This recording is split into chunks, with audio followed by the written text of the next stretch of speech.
If there's one thing that hit home, it's this: we just witnessed the true birth of Jukebox's cold-blooded persona. The transformation is on its way and it's chilling. The aftermath of Famous's death is showcased across every storyline, but it's especially powerful in how it affects Kanan and Jukebox. You can see it in their faces. They're emotionally drained, broken even. Kenan looks hollow, like the light that used to make him pause, doubt, and hesitate has finally gone out. And Jukebox?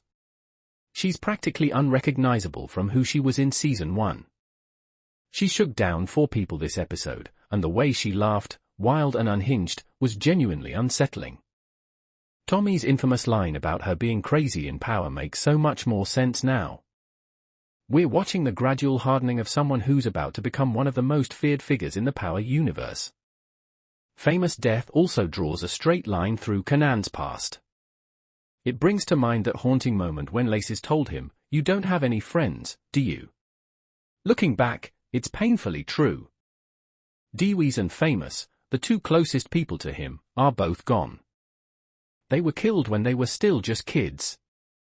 The trauma is piling up, and the emotional isolation is carving Kenan into the person we know he becomes. One of the standout elements this week was the respect paid to Famous' character. Too often, TV series rush past major deaths, but Raising Kanan gave him a full memorial and wake, treating his passing with weight and sincerity. It makes me wonder if Rak, Marvin, or Lou really were behind it, especially with the police confirming he was tortured. Then again, we've seen what Rak and Marvin are capable of, so nothing is off the table. Speaking of Rak, her reaction to Unique's reveal might have been the most shaken we've ever seen her. She's usually the calm in the storm, but this moment rattled her, and that says a lot. Then there's Rilla. It feels like his fate is sealed, either prison or death. And if that happens, Lou's music dreams in New York are done. The small detail of Jess possibly going back to LA wasn't a throwaway. It could hint that someone's escaping the storm to come. Overall, this was easily the most plot-heavy episode of the season so far, and honestly, the most emotionally gripping. If the show keeps this pace, we're in for a brutal, unforgettable.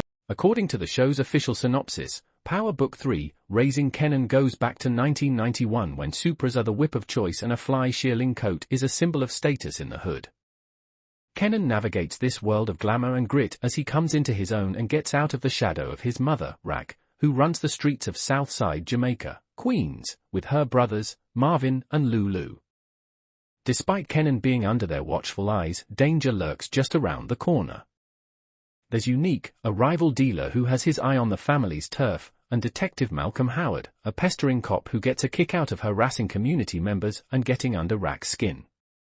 In today's episode, Season 4, Episode 4, The Way We Were, Unique forms an unlikely alliance in his vendetta against Rak. While she inches closer to a new drug enterprise, Kenan takes advice from Snaps and Pop, and Jukebox's new friendship leads to a violent encounter. Imani and Lulu meet with Lowell, and he doesn't care how much Lulu hypes himself up. He wants the 2 of them to work together with Rilla, and that's that. Marvin and Early have a really good-looking pasta meal with Stefano. Marvin wants Early to be Stefano's new sports betting guy since he killed the last one. Stefano's okay with it, but he does warn Marvin that any mistake by Early will reflect on him, and this is all obviously going to go terribly wrong eventually. Kenan meets with Quan and tells him to bypass Rak and just come to him if he needs anything. Quan, like almost everyone on this show, is a Rak hater at heart, so he seems okay with that. Unique and Damon hit Uncle Terry's warehouse with the sole purpose of killing people, and Damon should have stayed himself back in Jersey because he's killed and Unique barely makes it out alive. Imani and Lulu meet with Lowell, and he doesn't care how much Lulu hypes himself up. He wants the 2 of them to work together with Rilla, and that's that. Marvin and Early have a really good-looking pasta meal with Stefano. Marvin wants Early to be Stefano's new sports betting guy since he killed the last one. Stefano's okay with it, but he does warn Marvin that any mistake by Early will reflect on him, and this is all obviously going to go terribly wrong eventually. Kenan meets with Quan and tells him to bypass Rak and just come to him if he needs anything. Quan, like almost everyone on this show, is a Rak hater at heart, so he seems okay. Well, we've known Unique was back since Power Book 3, Raising Kenan Season 3 Episode 10, but Rak didn't. She, and everybody but Early and a veterinarian, thought Unique was long gone, no longer a threat on the Southside. She and everyone thought wrong. I was starting to worry about how long they would keep Unique hidden because there's only so long you can hide in plain sight. With each move Unique made, he was putting himself out there more and more, and at some point, somebody was going to see him and realize, damn, you look a lot like Unique. Unique would then open his mouth and make a quip about coming back from the dead, and the jig would be up. Since Unique was well enough to take care of himself again, the plan has always been to bring down Rak and take back what he felt was stolen from him, but when you're considered dead for an undetermined amount of time, it means you return to nothing. Unique's initial pitch to Russo didn't get him anything but a headache, but when he returned to him during Power Book 3, Raising Kenan Season 4 Episode 6, he had much more to offer. Unique has always been highly ambitious and intelligent. You could never ascend to the heights he did without those two traits, but since his return, he's been consumed by revenge and unable to see much beyond it. Not only was there no product for Unique, but he didn't have any people either. One thing we've learned throughout all of the power shows is that you've got to have a plan, and you've got to have a team. Without those two things, you will be DOA. Unique was smart enough to recognize that the only hand he really had to play was to recruit others who hated Rak or, at the very least, would agree to bring her down. That's why he went to Teresa Bozelli in the first place. He played on her grief, and then he got in front of Russo so he could try to play multiple angles. Russo wanted to avenge Sal, but maybe even more than that, Stefano was the kind of boss he would love to be. Unique's initial pitch to Russo didn't get him anything but a headache, but when he returned to him during Power Book 3, Raising Kenan Season 4 Episode 6, he had much more to offer. Unique has always been highly ambitious and intelligent. You could never ascend to the heights he did without those two traits, but since his return, he's been consumed by revenge. Was it all simple back then and within the family? Surely not, and maybe that will be explored more since there should be more family moments and conversations with Joyce being sick. Lulu is still on the outside, and Joyce's illness will force them all to reconcile with their pasts and make amends in the present, which could be good for them. Family has always been at the core of power, and the Thomas family has been torn apart for some time. It'll be interesting to see how this event changes things for them in uniting them once again or even dividing them further. No offense to Jessica, but she and Lulu were a forgettable couple, and I fail to see what her return will do to the narrative right now. Though what's going on with Famous is unclear, so there may be a story there. Nicole's dad consistently being Jukebox's biggest fan is one of the more wholesome things on a show that is pretty devoid of them. I just know he'd be saddened to see what she ultimately became. Unique and Rak always hit as enemies, but there was something right about them being lovers, too. I'm unsure whether to be excited about seeing them battle again or saddened that the softness is gone. I wonder if Rak seeing Howard at the police station also helped make up her mind about killing him. No matter what he said and did, there would always be a part of her that couldn't trust him because of his profession. Well, we're finally back. Power fans, this was an odd but clever way to reintroduce everything and set us on a path for this season. There is lots to talk about after this one, so hit the comment section below. The hour started with a murder and ended with an awkward family dinner, yet Power Book 3, Raising Kenan Season 4 Episode 3 felt slow. New line. It was not a bad slow, but not a good one either. New line.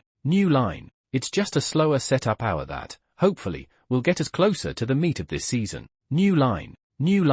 Unique's vision has been clouded by the incessant need to derail Rak, and the day those two get within 5 feet of each other and must have a conversation will be one of the most explosive moments in Power Universe history.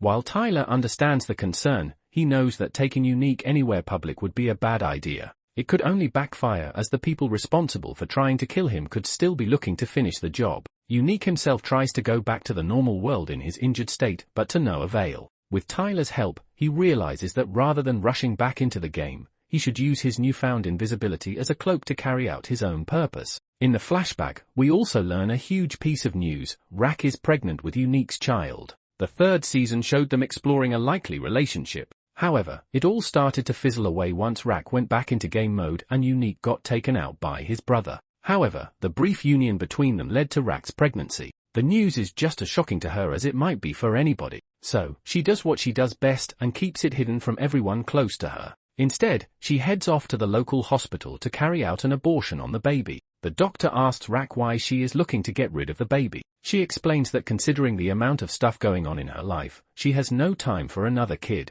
It's hard enough to parent Kenan, who is already distant from her and hates her. The hospital workers learn from her reports that the father of the unborn child passed away recently. The doctor decides to set her up with a therapist to talk out her feelings as she gets ready for her abortion. After the procedure, Jukebox drives Rack back home. Strangely, Rack decides to come clean about the baby's abortion to Jukebox. Thus, the girl is the only one who knows anything about Rack's baby and the father's identity. She expects Jukebox to be shocked at the news. However, the girl is too shocked to even react to the news. Rack tells her to keep it a secret from the rest of the family. Another secret to add to the list of growing life.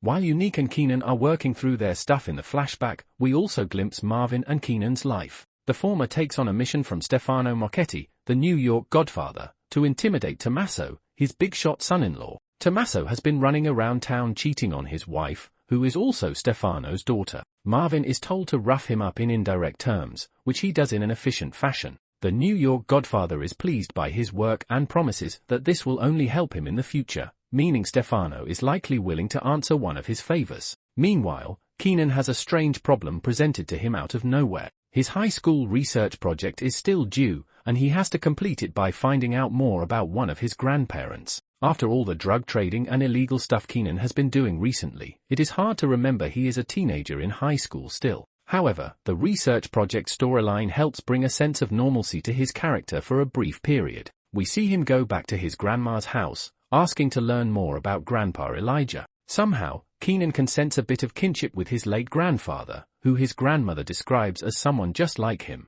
The boy goes around interrogating every family member about Elijah's personality and what he was like as a person. Everyone shares something different, Marvin and Lulu included. He refrains from asking his mother because of the distance in their relationship. She tells him that no matter how much he hates her, she will always unconditionally love him. Later, Kenan makes the shocking discovery that his grandmother has cancer and is dying. He is the only one to know, and she urges him not to share the information with her children, fearing that they will make the news about themselves. Meanwhile, Unique sends out Tyler to reckon the situation outside and where everyone stands in the puzzle. The latter returns to inform Unique that Ronnie is working with Kenan and Rack is back dealing again despite promising to be out. Unique hypothesizes that Kenan and Rack must be in cahoots and likely sent Ronnie after him. Tyler points out that he is making big assumptions, but the man already has his target set. The final parts of the episode take us back to the present day, where Unique takes out his gun and points it toward Ronnie and Howard's dead bodies. He is seemingly now on a collision course with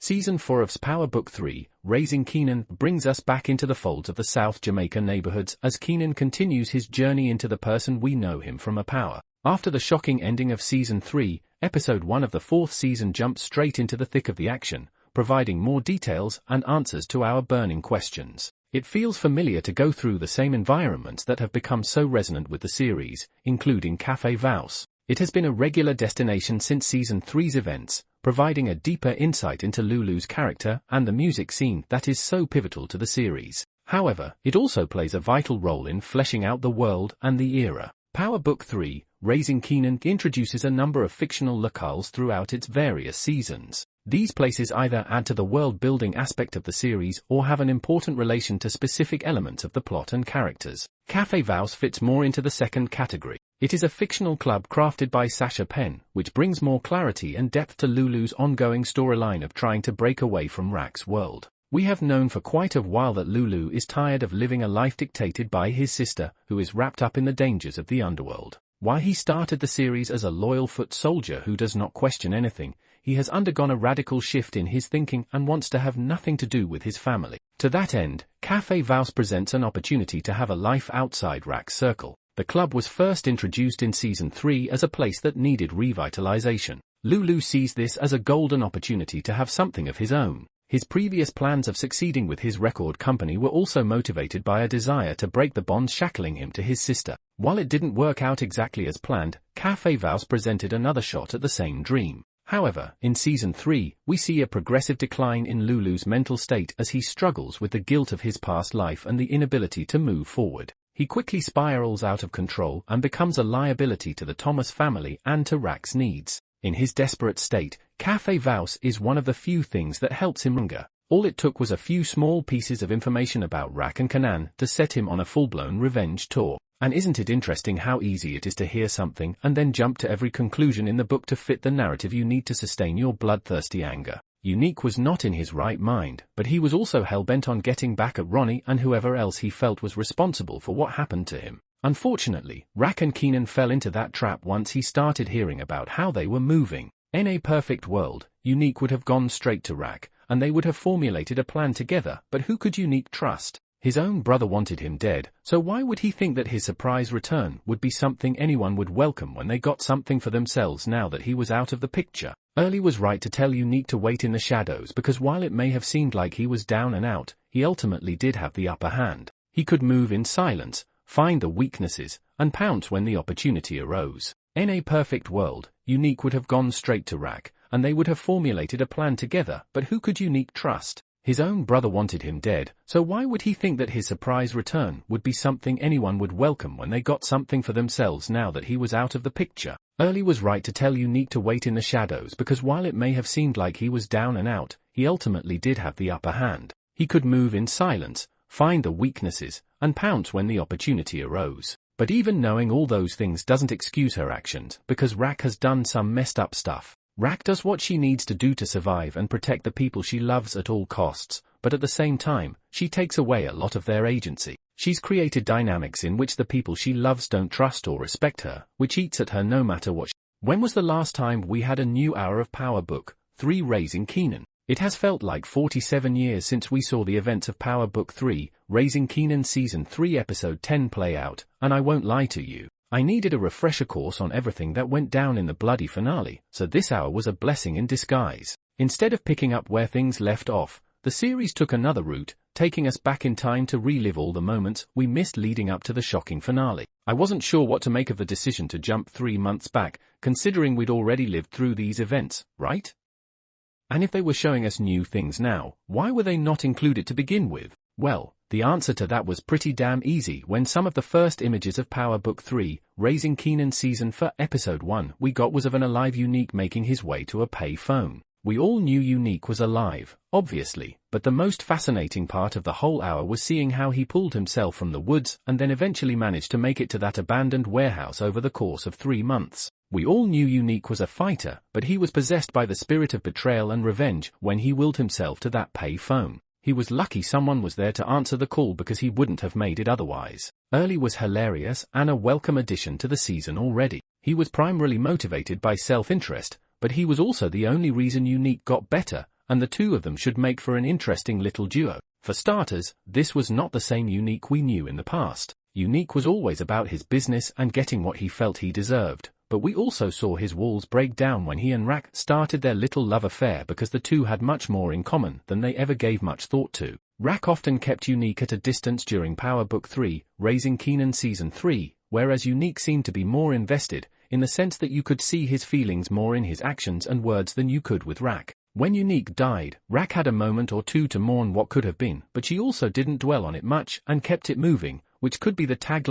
Beginning with Jukebox in the army, Raising Kenan Season 4 Episode 2 It's All Love takes us on a journey that ends with an unhinged, Unique killing lawyer Andre Barnes, Lulu returning from rehab, Marvin taking on more work for Stefano, and Kenan requesting his more for the Roop. After a retrospective start to Season 4, the second episode jumps straight into gear as we finally see our favorite characters try to move on with their lives following Season 3's bombastic end. The first episode provided all the context surrounding Unique and how he is now on a revenge mission against Rack and Kenan. However, the Thomas family has more problems on its plate than worrying about what Unique might do next, especially considering the fact that they are unaware if he is even alive. The FBI's interest remains a concern for Rack, who worries about her operation's safety and what the authorities might do next. Meanwhile, Lulu starts to take strides towards a positive reformation, similar to his brother from a few seasons ago. As word spreads of Howard and Ronnie's passing, the NYPD speaks to the media in another location.